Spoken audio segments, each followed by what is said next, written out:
নমস্কার। আগামী 9 অক্টোবর মহাষষ্ঠী।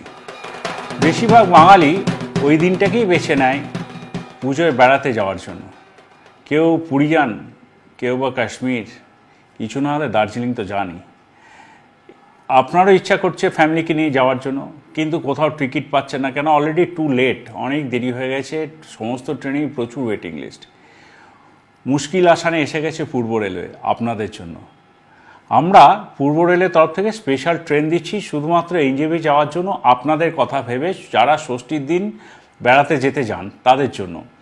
এই ট্রেনটি হাওড়া থেকে ছাড়বে রাত্রি 11:55 এবং ব্যান্ডেল, নবদ্বীপধাম, কাটোয়া, মালদা হয়ে পরের দিন সকাল 10:45 এনজেপি বা নিউ জলপাইগুড়ি পৌঁছবে। এই ট্রেনটিতে আপনার এসি 3 টায়ার আছে, একটা ইকোনমিক ক্লাসও আছে এবং 8টি স্লিপার ক্লাস আছে।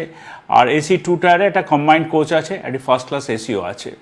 তো ফেরার সময় তো যারা অলরেডি ধরুন দার্জিলিংয়ে আছেন, এনজেপিতে আছেন, তারাও যদি এখন পুজোতে কলকাতায় আসতে চান তাদের জন্য মানে স্পেশাল ট্রেন থাকছে। সেটিও ওখান থেকে ছেড়ে আসছে, আপনার এনজেপি থেকে ছাড়বে। সেটি 12:45, দুপুর 12:45 এবং রাত্রি 12:10 এসে হাওড়া স্টেশনে ঢুকবে। এবার আসি কবে কবে এই ট্রেনটি ছাড়বে। যেটা প্রথমেই বলেছি আপনাদের যে মহাষষ্ঠীর দিন এটা ছাড়ছে, অর্থাৎ 9 অক্টোবর। তারপরে এই ট্রেনটি আপনারা পাবেন 16 অক্টোবর এবং দীপাবলির আগের দিন, দীপাবলি কালী পুজোর আগের দিন, অর্থাৎ 30 অক্টোবর। আরেকটি দিন আমরা পাবো, সেটা হলো নভেম্বর মাসের 6 তারিখ। এই 4 দিন এই স্পেশাল ট্রেনটি প্রত্যেক বুধবার রাত্রি 11:55 হাওড়া স্টেশন থেকে ছেড়ে যাবে। আর বৃহস্পতিবার দিন এনজেপি থেকে ছেড়ে আসবে।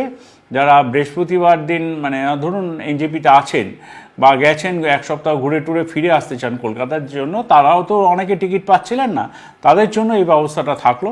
সেটি এনজেপি থেকে ছেড়ে আসবে অক্টোবরের 10 তারিখ, অর্থাৎ মহাসপ্তমীর দিন, 17 তারিখ এবং 31 তারিখ অক্টোবরের। আর নভেম্বরে আসছে ওটি 7 তারিখ। ধন্যবাদ।